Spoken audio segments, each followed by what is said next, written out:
Están con nosotros Luis Fernando Núñez, experto en gobernabilidad y sistemas políticos, consultor en el Perú del Instituto Nacional Demócrata desde hace ya un muy buen tiempo y siempre nos ha ayudado, evidentemente, para explicarnos las cosas tal como van.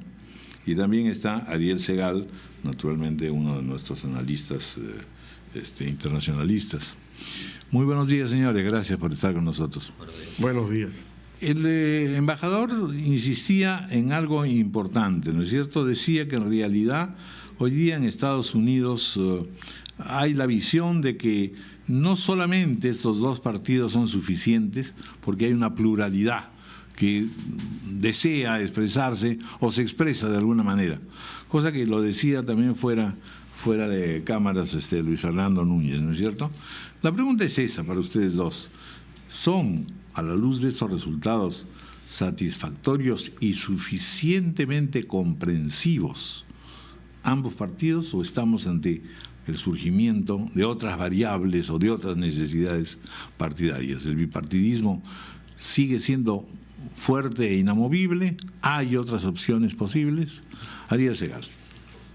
Pensé que le iban a decir al venezolano que empezara, porque Luis también es venezolano. Bueno, pues hay una hegemonía venezolana, pero no chavista. No chavista, por si acaso. Bueno, es muy difícil que en Estados Unidos surja un tercer partido.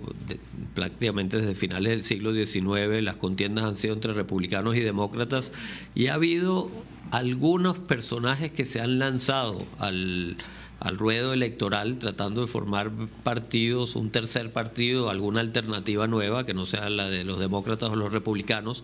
Vamos a recordar, por ejemplo, cuando Clinton le gana a Bush padre en su intento de ser reelecto, surgió un empresario llamado Ross Perot, y en buena medida, si Clinton ganó, fue porque la economía estaba mal y la gente se lo atribuía a Bush. Pero este empresario le quitó votos a Bush, y eso explica la primera victoria cuando fue por primera vez presidente Bill Clinton. Pero él, después de esa elección, fue se una hundió. Estrella fugaz. Una estrella fugaz, y ha ocurrido en más de una elección esa aparición de estrellas fugaces. Lo que sí yo creo es que el Partido Demócrata está manteniéndose en una manera, digamos, en buena forma. El que tiene una grave crisis es el Partido Republicano. Como lo decía el embajador, se ha desconectado mucho de estas minorías, siendo Estados Unidos un país de muchas minorías. Pero tiene una afirmación religiosa muy fuerte. Bueno, con esa minoría fundamentalista cristiana sí hay un arraigo importante, pero no con la minoría latina, no con las minorías negras. Sí, que son, con las mujeres. Con las mujeres, con las minorías gays, que también van creciendo en Estados Unidos. Entonces, tiene un lastre, porque yo creo que Romney dentro de todo era bastante de centro, es bastante de centro. Pero el lastre que venía con Romney es que el Partido Republicano tiene un ala de ultraderecha llamada la facción del Té, y mucha gente desconfiaba, gente independiente, de que si votaba por Romney, eso implicaba que él iba a tener que rendirse ante la presión de esta facción, muy de derecha, y muy fundamentalista, correcto. Luis Fernando Núñez, a ver, bienvenido también, un gusto tenerlo. Muy amable. Coincido plenamente con su criterio, don Raúl. Creo que hay un descontento en la población norteamericana con esta figura del bipartidismo, a pesar que ellos son de un paradigma de cultura muy fijo frente a por qué votan un día martes y a la figura de estos dos grandes partidos.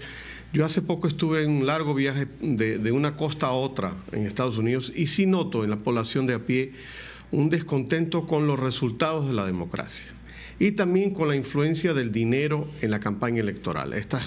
Esta ley que ellos aprobaron de que las grandes empresas, las grandes corporaciones puedan entregar fortunas, como hace rato hablamos con Ariel fuera de cámara, para un partido y para otro, en una economía muy debilitada, que se gaste tanto dinero en una campaña electoral, molesta a la población. Pero fíjese que para los latinoamericanos lo que hemos visto es como ver una película por adelantado, ¿no es cierto? Una película ideal, que haya bipartidismo, ¿no? Esta multiplicación de minúsculos partiditos que están ahí corriendo el sistema más que ayudándolo, por un lado, y luego que haya plata, Dios mío. Mucha plata. Aquí los partidos están siempre en un grado de miserabilismo, ¿no?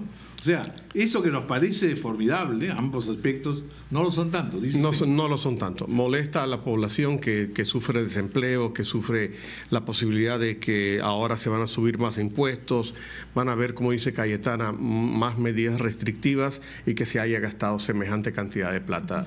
Sobre todo en televisión, que es la propaganda más fuerte, y redes sociales también. Millones de dólares. Así es. Sí, ahora sistema también yo quería plantearles, demuestra cómo funcionan los pesos y contrapesos, porque si vemos, gana Barack Obama, pero la Cámara de Diputados, que es la Cámara de Representantes, queda en manos de los republicanos, con lo cual lo que la gente está diciendo es, ustedes dos tienen que ponerse de acuerdo.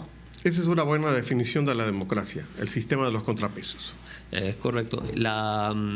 Primero, sí, se mantiene exactamente la situación como antes de esta elección. La Cámara baja en manos de los republicanos, el Senado con una pequeña minoría demócrata y el presidente que seguirá siendo Barack Obama. El mensaje que se dio hace 2 años en las elecciones de renovación del Congreso y de 1/3 del Senado sigue siendo el mismo para estas elecciones, para el futuro inmediato, que es que la mayoría de los norteamericanos quieren que entre las ideas de los republicanos y las ideas de los demócratas surja un consenso para el manejo de la economía, para el manejo de la crisis, el tema de los impuestos, el tema también incluso de política exterior. Internacional. Entonces, es un mensaje muy claro que Obama tiene que entender también de cuando haga propuestas de ley, tomar en cuenta quiénes están en el Congreso y negociar más. Y un mensaje clarísimo al Partido Republicano, que si no empiezan a escuchar la voz del país, el descontento que hay en el país, van a terminar convirtiéndose en un partido que seguirá siendo importante, pero que por mucho tiempo no van a poder ganar elecciones. Sobre todo si no se deslastran del partido del T, de esa facción extremista. Yo insisto que eso fue un lastre enorme para Romney. Muchos acusaron a Romney de que él se contradecía constantemente. ¿Cómo no se va a contradecir un candidato que durante las primarias tuvo que hablar como una retórica de ultraderecha para poder ganar la elección dentro del partido y que luego como candidato a la presidencia tuvo que tener un discurso de centro, porque si no, no ganaba la presidencia? Entonces eso es una contradicción que le hubiera ocurrido a cualquier candidato del Partido Republicano. Ahora, me parece importante esto que señala Luis Fernando en el sentido de un descontento con el sistema, de un sector por lo menos de la población norteamericana, que sin embargo no se manifiesta en el momento de la elección, ¿no es cierto? Tal vez porque es voto voluntario. Bueno, eso influye mucho. Pero es que eso es lo democrático, el voto voluntario. Claro, no, yo creo en el voto voluntario. Absolutamente. Si hay ese descontento, ¿por qué no se canaliza o en el momento de la elección o vía el surgimiento de otros candidatos? Ross Perot, mencionaba Ariel, también Ralph Nader en su momento fue una figura que terció, digamos así, entre el bipartidismo. Sí, es una cultura. El asunto de los norteamericanos es que ellos son muy cuadrados en su esquema, ¿no? O sea, no les gusta, por ejemplo, ayer hablábamos en la embajada en la noche que hubo una gran celebración para cualquiera de los que hubiera ganado, y hasta la OMPE puso unas ánforas electrónicas y yo pude votar, a pesar que cometí delito electoral, porque para votar tuvieron que darnos unos DNI falsos, claro, con números de acá. Pero el hecho es que el sistema cuesta. Hablar, por ejemplo, de modificar la Constitución norteamericana, para ellos es gravísimo. No creen que se pueda modificar. Nosotros creemos que hay varias cosas que se podrían modificar. Es un sistema bien cuadrado. Ahora, ¿qué ha funcionado? ¿Qué ha funcionado? Precisamente por cuadrado. Claro, pero por ejemplo, en el mismo orden de las ideas que venimos tratando, sí, se supone que en menos de 30 años el voto latino va a ser el voto principal. Y eso va a obligar a los candidatos a ver de distinta manera América Latina. A latinizarse. Como claro. ustedes saben, en el último debate, que era el debate sobre política internacional, en los acuerdos previos se quitó el tema de América Latina. Pero como dice Ariel, yo creo que ahora las cosas van a cambiar. Va a ser influencia. Bueno, vamos a enfocar justamente, porque también hemos estado conversando ayer con varios entrevistados, qué cosa exactamente va a pasar con la política internacional de los Estados Unidos. ¿Van a haber grandes cambios o no?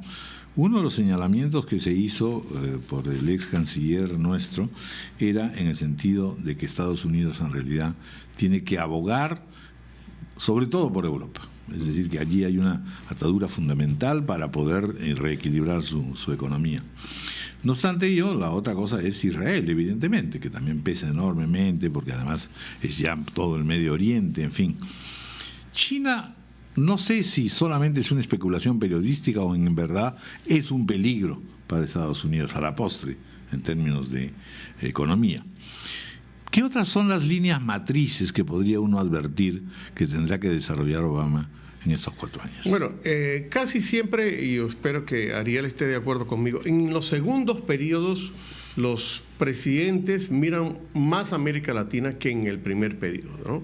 Pero ese asunto de China, yo no sé si la palabra amenaza sería la indicada, peligro. Yo creo que China es una realidad. Vamos a tener una elección en China esta semana. Bueno, es una elección de un comité. Partido, sí. Es muy distinta que la norteamericana. Es muy distinta. Pero es igualmente cuadrada, ojo. Igualmente ya los resultados están anticipados. Así es. Pero yo creo que China es una realidad que ningún país en el mundo puede dejar de lado a la hora de analizar la política internacional. ¿Y el peso de Europa? Europa está de la crisis de Europa. Sí, yo creo que los Estados Unidos tienen que mirar eso con mucho cuidado porque Europa ha sido un socio tradicional y sus dificultades y sus debilidades van a influenciar en toda la política internacional. Yo creo que Estados Unidos va a estar muy pendiente de ver cómo puede ayudar para que no sea solamente el factor alemán el que influya sobre qué pasa en cada país de Europa. Además va a haber una ola migratoria europea hacia Estados Unidos. Sí. Yo pienso que ya se está pronunciando. Ya se está dando. Bueno, y América Latina también estamos viendo, en el caso de España específico. Claro.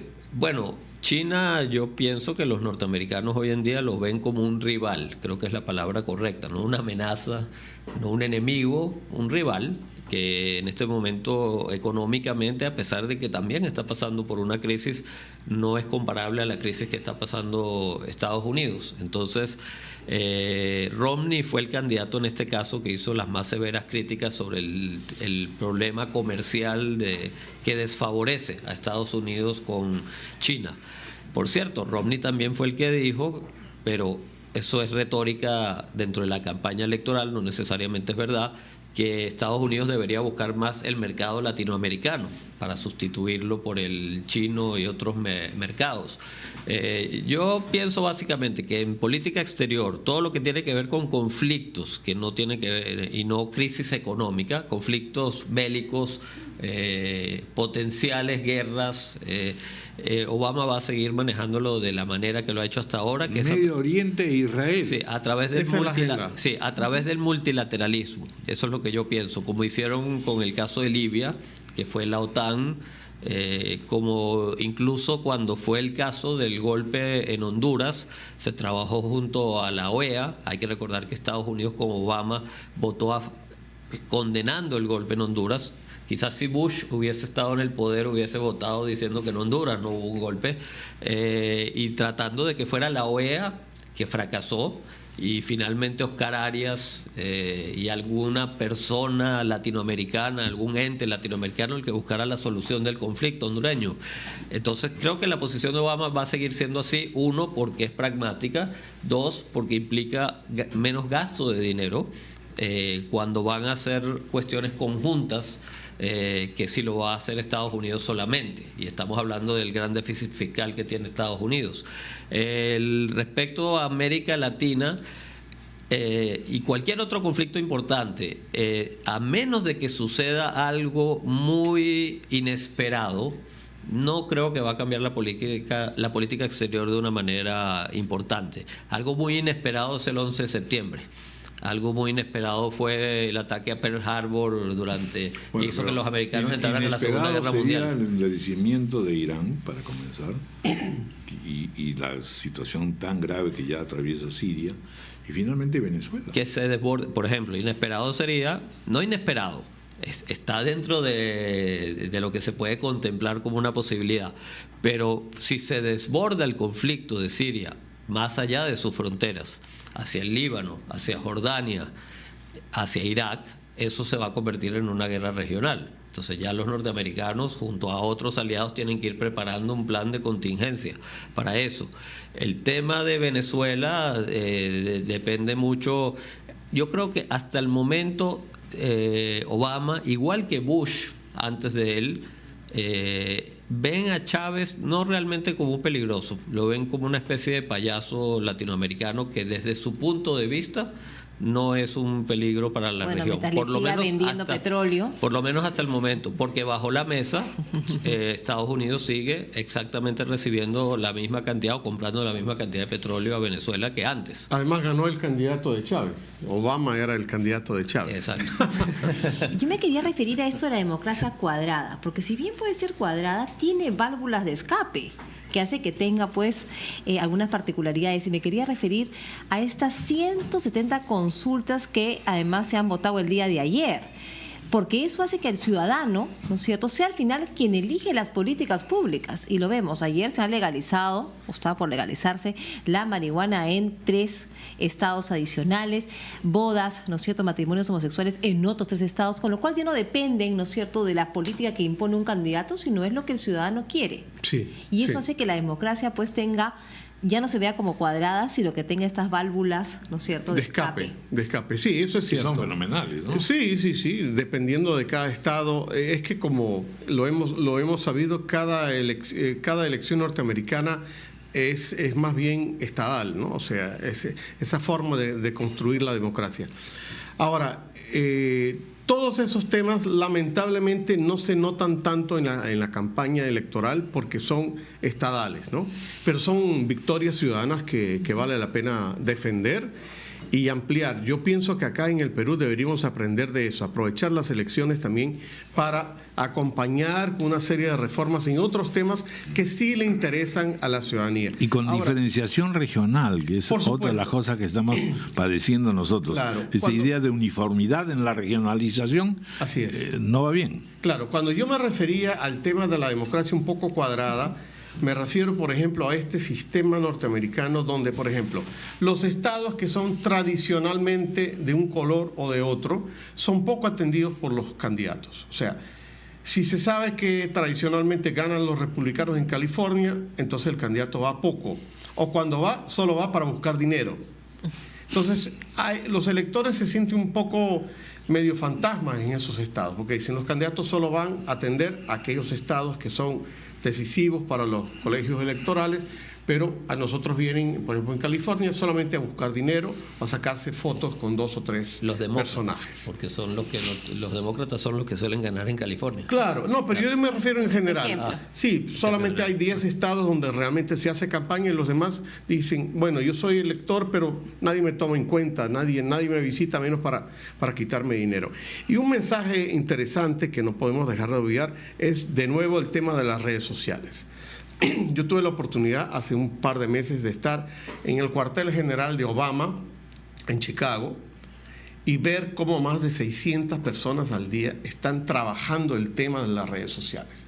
Yo sé que las redes sociales no ayudaron, por ejemplo, a ganar a uno de los candidatos en Colombia, pero en Estados Unidos está tomando cada día más fuerza posicionarse a través de las redes sociales, de las llamadas telefónicas, de los mensajes de texto. Y yo creo que también en el Perú eso puede ser un mensaje interesante. Bueno, la primera dama lo ha entendido así. Así es, así es.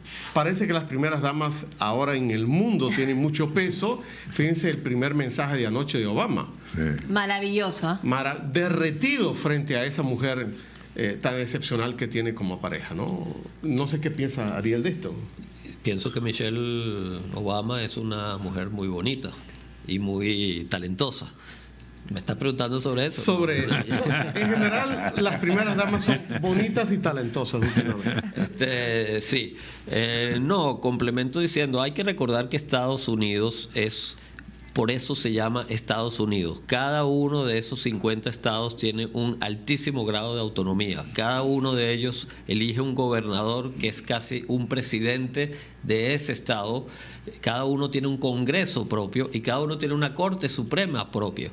Y solamente cuando no se pueden resolver las cosas internamente se va a la Corte Suprema Nacional, y los presidentes tienen un poder mucho menos, mucho más limitado de lo que nosotros pensamos y de lo que los mismos norteamericanos piensan. Es decir, se sobredimensiona el poder presidencial en Estados Unidos, porque si en Arizona, como ocurrió hace pocos años, se hizo una ley que era muy estricta contra los inmigrantes ilegales, Obama no podía derogar esa ley por decreto. Eso no existe, porque eso fue una decisión del Congreso de Arizona, ratificada por el gobernador de Arizona y luego ratificada por la Corte Suprema de Arizona. Lo máximo que pudo hacer Obama, y lo hizo, fue llevar el caso a la Corte Suprema del país para ver si era constitucional o no lo que se hizo en Arizona. Entonces tenemos que entender que Estados Unidos es una democracia muy diferente a las que nosotros estamos familiarizados. Autónomas pero unidos. Y en ese sentido yo no lo siento. Exacto. Y en ese sentido yo no lo siento tan cuadrada. Una guerra de por medio es lo que permitió este federalismo extraordinario, verdaderamente. Sí. Ahora vamos a ver también qué va a pasar con la política exterior. La señora Clinton ha dicho que ella ha acompañado a Obama hasta este periodo. Sí. Va a ser muy importante saber quién puede reemplazar a la señora Clinton, que ha hecho un papel extraordinario en política internacional, y sobre todo la mirada hacia el Perú, que es un socio estratégico de los Estados Unidos. Efectivamente. Bueno, para su economía sobre todo. Muy interesante. Ha sido una conversación muy apreciada y apreciable. Muchas gracias.